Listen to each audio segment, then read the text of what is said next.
오늘 하나님께서 우리에게 주시는 말씀은 요한계시록 13장 1절에서부터 10절까지의 말씀입니다. 요한계시록 13장 1절에서부터 10절까지의 말씀을 저와 여러분이 함께 한 절씩 교독하시고 마지막 10절을 함께 읽겠습니다. 내가 보니 바다에서 한 짐승이 나오는데 뿔이 10이요 머리가 7이라. 그 뿔에는 10 왕관이 있고 그 머리들에는 신성 모독하는 이름들이 있더라. 내가 본 짐승은 표범과 비슷하고 그 발은 곰의 발 같고 그 입은 사자의 입 같은데 용이 자기의 능력과 보좌와 큰 권세를 그에게 주었더라. 그의 머리 하나가 상하여 죽게 된 것 같더니 그 죽게 되었던 상처가 나음에 온 땅이 놀랍게 여겨 짐승을 따르고 용이 짐승에게 권세를 주므로 용에게 경배하며 짐승에게 경배하여 이르되 누가 이 짐승과 같으냐 누가 능히 이와 더불어 싸우리요 하더라. 또 짐승이 과장되고 신성모독하는 말하는 입을 받고 또 42달 동안 일할 권세를 받으니라. 짐승이 입을 벌려 하나님을 향하여 비방하되 그의 이름과 그의 장막 곧 하늘에 사는 자들을 비방하더라. 또 권세를 받아 성도들과 싸워 이기게 되고 각 족속과 백성과 방언과 나라를 다스리는 권세를 받으니 죽임당한 어린 양의 생명책에 창세 이후로 이름이 기록되지 못하고 이 땅에 사는 자들은 다 그 짐승에게 경배하리라. 누구든지 귀가 있거든 들을지어다. 사로잡힐 자는 사로잡혀 갈 것이요 칼에 죽을 자는 마땅히 칼에 죽을 것이니 성도들의 인내와 믿음이 여기에 있느니라. 아멘. 우리 주 여호와 하나님은 전지전능하신 분이십니다. 그분은 능히 이루시지 못할 것이 없으며 그 앞에 대적할 수 있는 존재가 전혀 없습니다. 하지만 정말 의아한 사실이 있습니다. 어차피 하나님께서 모든 승리와 영광의 주인이 되실 것이고 우리는 하나님의 자녀로서 함께 그 승리를 누리게 될 것인데 그 전까지는 왜 이렇게 처절한 고난과 역경을 통과해야만 하는 것일까요? 애시당초에 하나님을 이렇게 믿는 사람들을 핍박하고 하나님 이름을 모욕하는 입을 틀어 막아버리시면 되지 않을까 하는 그런 의문이 듭니다. 특히 기독교 박해와 순교의 역사를 자세히 배우다 보면 이런 궁금증이 들게 됩니다. 이제까지 계시록에서 나온 난리와 소동의 예언은 온 세계에 들이닥치는 환난에 대해 이야기했습니다. 이 난리에는 뚜렷한 대상이 없습니다. 자연세계가 파괴되었고 그 안에 있는 사람들은 죽임을 당하거나 커다란 환난을 면치 못한다고 우리가 그 기록을 지금까지 보아왔습니다. 이는 믿는 사람들이나 안 믿는 사람들에게 동일하게 해당되는 내용이었습니다. 하지만 오늘의 말씀에는 유난히 믿는 사람들에게 더 커다란 고난이 예고되고 있습니다. 바로 환상 중에 등장하는 이 괴기스러운 짐승, 이 생물에 의해서 고난을 받을 것이라고 합니다. 가장 이상한 것은 이런 짐승이 불의하고 신성모독적인 말과 일을 행하도록 사탄, 용에게 권능을 받는다고 하는 장면입니다. 5절과 6절에는 이렇게 기록합니다. 또 짐승이 과장되고 신성모독하는 말을 하는 입을 받고 또 42달 동안 일할 권세를 받느니라. 짐승이 입을 벌려 하나님을 향하여 비방하되 그의 이름과 그의 장막 곧 하늘에 사는 자들을 비방하더라 라고 합니다. 도대체 왜 하나님께서는 이런 일이 일어나도록 방치하시는 것일까요? 언뜻 보아서는 우리가 이해하기가 참 어렵습니다. 그런데 우리의 마음을 더욱 더 어렵게 하는 것이 있다면 이것이 사도 요한이 보았던 환상 속에서만 머무르는 것이 아니라 교회의 2000년 유구한 역사 가운데 항상 현실 속에 있었던 일이라는 사실입니다. 기독교의 역사는 항상 피 위에 쓰여져 있습니다. 맨 처음 교회가 세워질 때 그 모퉁이돌이 되었던 것은 바로 교회의 머리가 되시는 예수 그리스도의 피였습니다. 그런데 이에서 끝나지 않고 수없이 많은 순교자의 피가 교회의 터 위에 뿌려졌습니다. 그리고 그것은 어느 때보다 우리 세대에 더욱더 강하게 일어나고 있는 역사입니다. 지난 교회 2000년 역사 동안 약 7천만 명 정도가 넘는 순교자가 있었다고 합니다. 그런데 놀랍게도 지난 2000년부터 2010년까지 10년 동안 100만 명이 순교를 당하고 2010년부터 또 20년까지 10년 동안 90만 명 정도가 순교를 당했다고 합니다.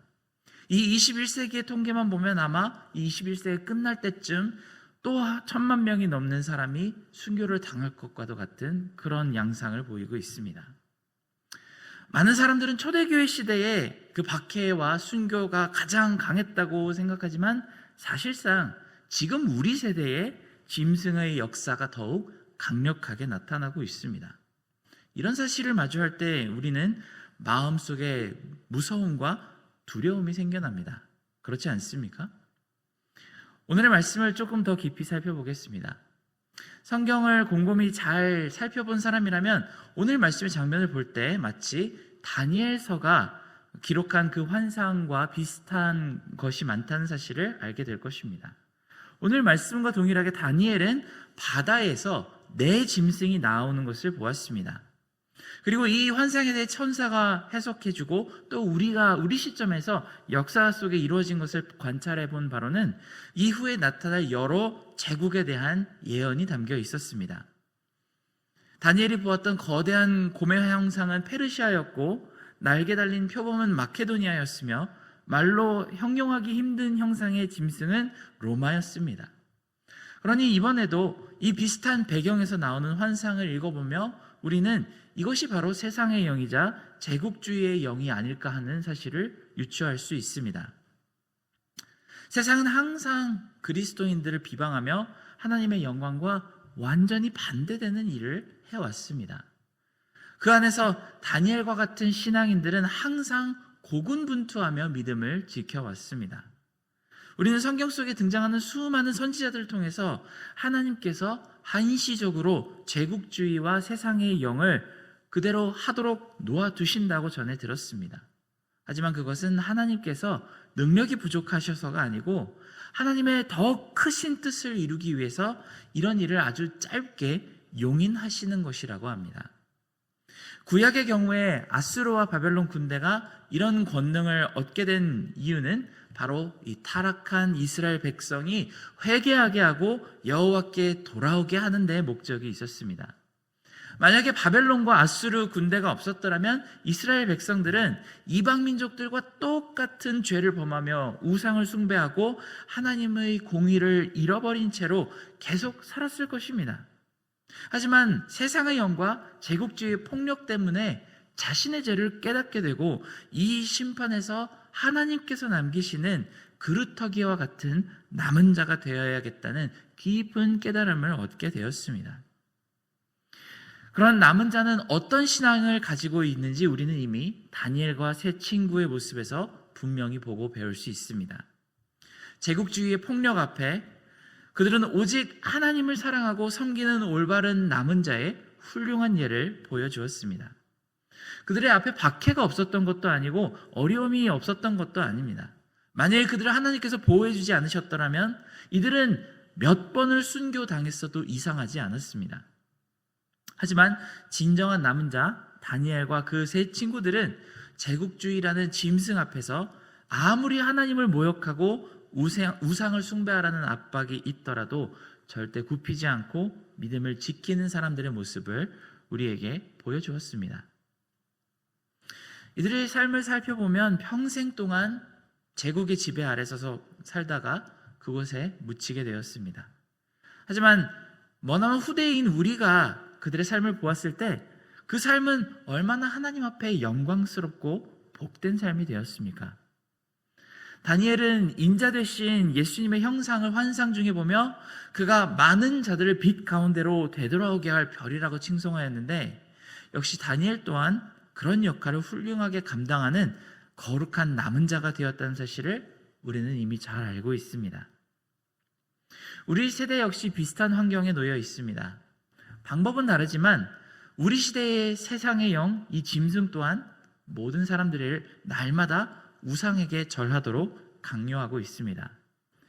사리사욕과 물질욕 그리고 수많은 중독의 유혹 가운데로 많은 신앙인들을 유혹하고 있습니다. 만일 하나님께서 우리에게 눈물이 쏟아지도록 어려운 시간으로 일깨워 주시지 않는다면 우리 또한 세상에 동조하며 우상에게 음란하게 절하고 그저 겉모습만 그리스도인인 채로 그렇게 살다가 영원한 심판을 피하지 못하게 될 것입니다. 그런 의미에서 지금 그리스도인들이 회개하며 울고 하나님 앞에 가난한 심령으로 무릎 꿇고 간구하게 만드는 이 시련은 사실 그 무엇보다 소중한 하나님의 은혜입니다. 마치 흙으로 만든 도자기가 뜨거운 불에 구워지고 나면 영롱한 빛깔을 띠게 되는 것처럼 우리가 하나님의 형상을 회복하고 그리스도의 성품을 닮아가는 데 있어서 시련은 필수적인 요소인 것 같습니다. 물론 우리는 그 시험을 피해가게 해달라고 하나님께 항상 기도하고 있지만 하나님은 우리를 조금이라도 더 하나님 자녀답게 만드시기 위해서 지금 우리를 불 가운데 집어넣기를 주저하지 않으십니다. 최고의 기술을 가진 도공은 정확하게 몇 도의 불에서 얼마의 시간 동안 토기를 구워야 하는지 잘 알고 있습니다. 만일 토기를 너무 많이 굽는다면 그 온도를 이기지 못하고 다 바스러져 버릴 테고 또 너무 적게 굽는다면 또다시 불가마에 들어가야 할 테니 가장 적당하게 저와 여러분이라는 토기를 구워서 가장 영롱한 빛을 만들어내는 방법을 우리 하나님께서는 너무나도 잘 알고 계십니다. 그리고 또 이 범우주적인 교회라는 가장 아름다운 토기를 만들어내기 위해 가장 적절한 화력을 하나님께서는 아주 잘 알고 계시기 때문에 딱 알맞은 시간 동안 짐승이라는 불로 교회를 연단하고 계십니다. 오늘 말씀에 나오는 42달이라는 기간은 정확하게 어느 정도 길이의 기간인지 우리로서 지금으로서는 알 수 있는 방법이 없습니다. 아마 모든 일이 다 지나고 나면 이 42개월이라는 시간이 어느 정도의 시간이었는지 우리가 역사적으로 알게 될 것입니다. 하지만 하나님께서 마음속에 그 기한을 정확하게 정해두셨다는 사실을 보면 우리는 모든 것이 하나님의 계획과 하나님의 캘린더 안에서 이루어지는 일이라는 사실을 믿을 수 있습니다. 마치 구약 포로기 사람들이 70년 동안 내리실 심판을 이미 알고 있었던 것처럼 우리 또한 고난과 역경이 있을 때 정확한 하나님의 시간표 안에 견디기만 한다면 승리한다는 사실을 확신할 수 있습니다. 하지만 우리는 간혹 그런 마음이 들 때가 있죠. 하나님, 저를 영롱한 청자까지 만들지 않으셔도 좋으니까, 그저 노쇠밥 그릇 정도만 만드셔도 좋으니까 너무 어려운 연단은 피해가게 해주시면 안 될까요? 라는 생각이 들 때가 있습니다. 성경은 이에 대해서 두 가지 반론을 제시합니다. 첫 번째로 하나님의 자녀가 아니더라도 타는 불꽃은 피할 수 없다는 사실입니다. 우리가 읽고 있는 이 계시록을 보면 하나님의 진노의 불꽃을 피할 수 있는 사람은 아무도 없습니다. 지금 우리가 보기에는 조금 덜해 보일지도 모르겠지만 그들에게는 영원히 타오르는 불꽃, 하나님을 믿지 않는 자들에게는 영원히 그들을 소멸하는 불꽃이 기다리고 있다고 합니다. 우리에게 주어지는 불꽃은 연단의 불꽃이지만 그들의 불꽃은 형벌의 불이고 소멸하는 불입니다. 우리에게는 빛과 소망의 불이 되지만 그들에게는 끝없는 절망의 불이 기다리고 있습니다. 그렇다면 적어도 주어진 시간 동안 잘 견디고 나면 상급이 주어질 것이라는 그 소망을 가지고 지금 불시험을 견디는 것이 훨씬 낫지 않을까요? 또 다른 측면은 믿음과 인내에 관한 것입니다. 오늘 말씀 10절은 조금 애매하게 끝나는 면이 있습니다. 사로잡힌 자는 사로잡혀 갈 것이요 칼에 죽는 자는 마땅히 칼에 죽을 것이니 성도들의 인내와 믿음이 여기에 있느니라 라고만 말을 합니다. 하지만 우리가 잘 알고 있는 히브리서 11장은 더욱 구체적으로 이 칼에 죽고 끌려가거나 유리하는 성도들에 대한 약속이 담겨 있습니다. 그들이 이런 시험을 피하지 않는 이유는 더 나은 상을 바라기 때문이라고 했으며 세상이 그들을 감당하지 못한다고 말합니다. 마치 도수장에 끌려가는 어린 양과 같은 온유한 모습으로 그리스도 예수는 세상을 이기셨으며 우리 또한 그런 모습으로 세상을 이겨나갑니다.